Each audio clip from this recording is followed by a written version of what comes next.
যখন আমি ব্যাচেলার পয়েন্টে ঢুকলাম, আমাকে সুযোগ করে দিল কাজল আরিফিন অমি ভাই। কি বলবো, মানে এটা আসলে ভাষায় প্রকাশ করার মতো না। মানে এত এত বড় একটা সুযোগ আমার লাইফে আসবে আমি কখনো চিন্তা করিনি। অ্যান্ড এটা যে কিভাবে আমার লাইফ চেঞ্জ করেছে ব্যাচেলার পয়েন্ট, এটা আসলে বলে বোঝানো যাবে না। যেখানেই যাই, রাস্তা ঘাটে, দেশের বাইরে, যেখানেই যাই, সবারই শুধু একটাই কথা, আপু ব্যাচেলার পয়েন্ট সিজন 5 কবে আসবে? অ্যান্ড সবার একটাই কথা যে অন্তরা আপু আপনার সাথে শুভ ভাইকে কবে দেখবো? আপনি আবার কবে শিমুলের সাথে শয়তানি করবেন? শিমুল ভাই কি আবার হাত কাটবে আপনার জন্য? মানে কথাগুলো এমনভাবে আমাদেরকে জিজ্ঞাসা করা হয় অ্যাজ ইফ আমরা তাদের পাশের বাসার কেউ, আমরা তাদের খুব আপন কেউ। অ্যান্ড বলে বোঝানো যাবে না যে আসলে কেমন একজন অ্যাক্ট্রেসের জন্য। কারণ একজন অ্যাক্টর তখনই নিজেকে সাকসেসফুল মনে করে যখন তার একটা রোলকে মানুষ এতটাই বিশ্বাস করে যে আসল নামটাই ভুলে যায়। আমাকে এখন ফারিয়া শাড়ির নামে আসলে কেউ চেনে না, সবাই অন্তরা নামেই চেনে, যেটার ফুল ক্রেডিট গোস টু আমি ভাই। সো আমি দুইটা ইনসিডেন্ট শেয়ার করি। অন্তরা হওয়ার পর আমি ইন্ডিয়া গিয়েছিলাম মাঝখানে, অনেক দিন আগে, অলমোস্ট 2 বছর আগে। 2 বছর আমি কোনো কাজ করিনি just because of bachelor point. 2 বছর আমি ওয়েট করছি ব্যাচেলার পয়েন্ট আসলে আমি কাজ করবো, নাহলে আমি কোনো কাজ করবো না। সো 2013 প্রবলি বা 22-তে আমি ইন্ডিয়া গিয়েছিলাম। তো ইমিগ্রেশনে আমরা যেদিন ব্যাক করছি, ইমিগ্রেশনে যিনি অফিসার তিনি আমাকে বলছেন, আপনি কয়দিন আসিলেন? আমি বলছি হোয়াট জি, আপনি হেতি না?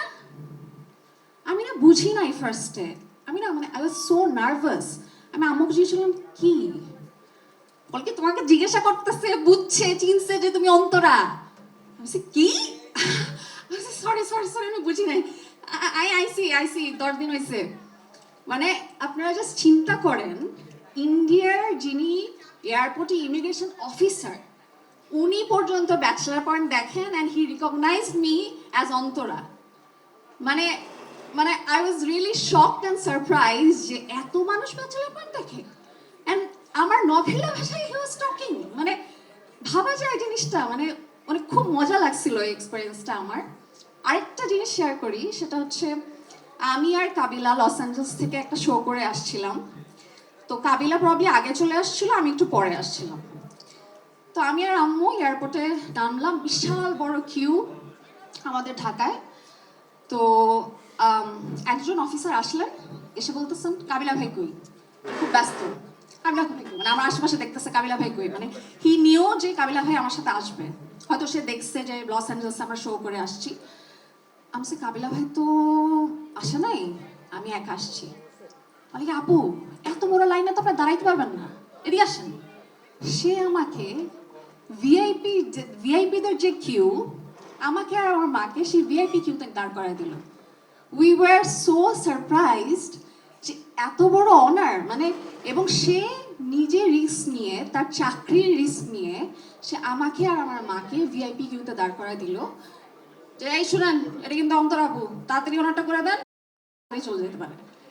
মানে চিন্তা করেন মানুষের ভালোবাসা কোন লেভেলে না গেলে সে কিন্তু তার কিন্তু চাকরির সমস্যা হতে পারতো বা হয়ে না, বাট কতটুক রিস্ক সে নিয়ে, কতটুক ভালোবাসে সে আমাকে, আমার ক্যারেক্টারটাকে, সেই রিস্কটা নিয়ে আমাকে ভিআইপি কিউতে দাঁড় করায়। আমাকে 5 মিনিটের মধ্যে আমার সব কাজ রেডি হয়ে গেল এবং আমি আর আম্মু বের হয়ে গেলাম। And my mom, she was so proud that day. আমার কান্না আসতেছে।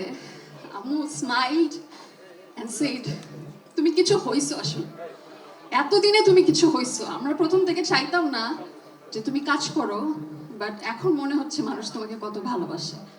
So I am so grateful to my audience. And Omi ভাইয়ের কথা তো মানে বারবার বলবো, thank you so much for making me Antara and giving me a new name, new identity. And আমি যেটা বললাম, আমি 2 বছর কোনো কাজ করি নাই, I waited for bachelor point. যদি আমাকে একটু ব্যাচেলার পয়েন্টে কাজ, মানে আমাকে নেয় ব্যাচেলার পয়েন্টে, ওই আশায় বুক বেঁধেছিলাম and finally I am here. I am feeling so proud. Thank you so much Omi ভাই। আশা করছি এবার সিজন 5-এ আমরা ফাটিয়ে দিব ইনশাল্লাহ।